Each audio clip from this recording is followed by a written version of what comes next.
Face à quelqu'un, et un jeune notamment, qui a des idées de suicide, qui n'est pas encore passé à l'acte, il faut vraiment s'efforcer de voir si il a des conduites d'écart par rapport aux règles, par rapport aux valeurs familiales et sociétales, ou bien s'il est dans la rupture. Il faut savoir qu'un adolescent suicidaire, donc, est un adolescent qui, avant de penser au suicide, va développer d'autres types de comportements qui sont toujours des comportements de rupture. Alors le mot rupture, il faut l'entendre au sens propre et au sens figuré. C'est la rupture par la violence agie contre autrui, contre les objets d'autrui. C'est la rupture par la fugue. C'est la rupture par l'ivresse prononcée au cannabis, à l'alcool ou à toute autre substance. C'est la rupture par les troubles des conduites alimentaires.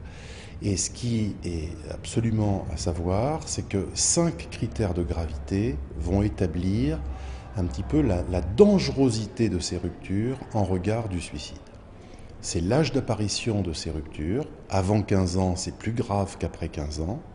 Le cumul de ces formes de rupture, scarification plus fugue plus ivresse prononcée, le risque est encore plus important de faire une tentative de suicide. C'est l'intensité de la rupture, sa répétition, bien entendu, et enfin, l'inversion par sexe, quand un garçon a des conduites de fille et une fille des conduites de garçon. Par exemple, un garçon qui fugue, qui se scarifie et qui a des troubles des conduites alimentaires, ou bien une fille qui va multiplier les ivresses, les violences contre autrui et les prises de risques motorisées. Ça, c'est pour l'adolescent suicidaire, celui qui n'est pas encore passé à l'acte.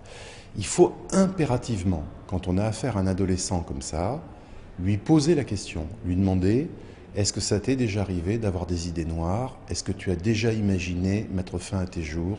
Est-ce que tu as déjà songé au suicide ?»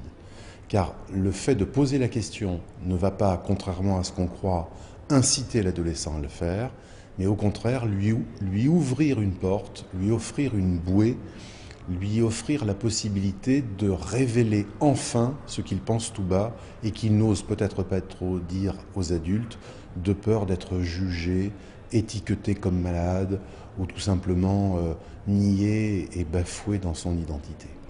C'est très important de lui poser la question et dans notre expérience, chaque fois qu'on pose la question à un adolescent suicidaire, il va dire que oui, ça lui est arrivé de penser au suicide. Et là, il va pouvoir en parler, il va pouvoir dire pourquoi et comment il est animé de cette idée-là. Ça ne va pas changer ses motivations, mais en lui permettant de les exprimer, ça va lui permettre peut-être de relativiser les raisons pour lesquelles il a envie de le faire et surtout de commencer à comprendre que derrière la face, ou plutôt en dessous de la face cachée de la face visible de l'iceberg, se profilent d'autres raisons qu'il ne s'avoue peut-être pas ou dont il n'a peut-être pas conscience. Par exemple, derrière la déception sentimentale, derrière le conflit familial, derrière le sentiment d'isolement ou de non-reconnaissance, se profilent peut-être des difficultés, une histoire, une souffrance, des traumatismes dont il n'a pour l'instant pas parlé et qu'il ne relie peut-être pas à ses idées suicidaires.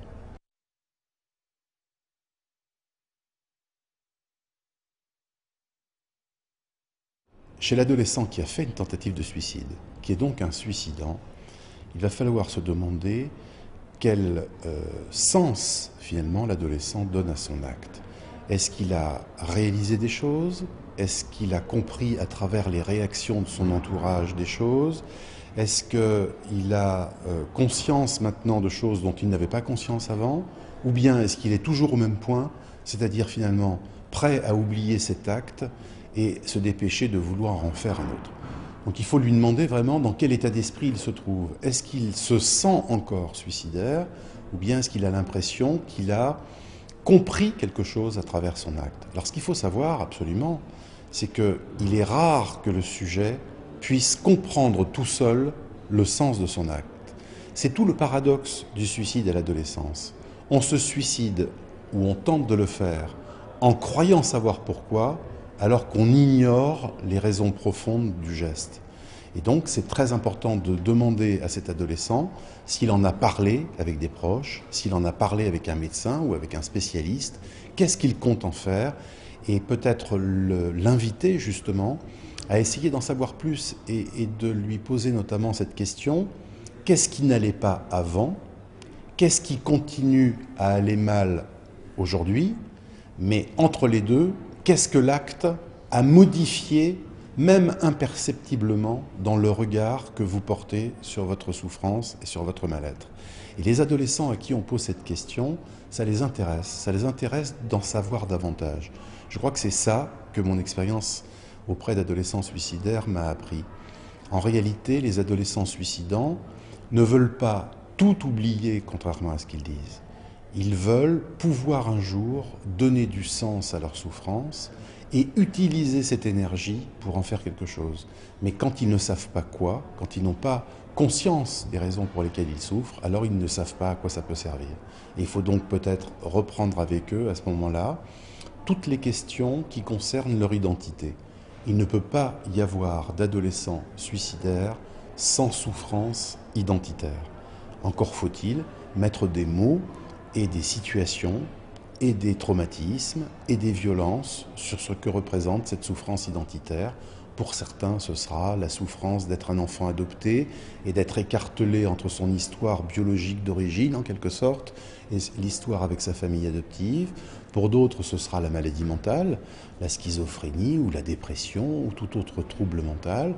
Pour d'autres encore, ce sera le traumatisme vécu dans l'enfance, les violences sexuelles subies, les secrets de famille qui n'ont pas été révélés, donc les questions de filiation qui restent sans réponse. Et pour d'autres encore, ce sera d'être dans un environnement familial où les parents eux-mêmes sont en souffrance identitaire, l'ensemble de la famille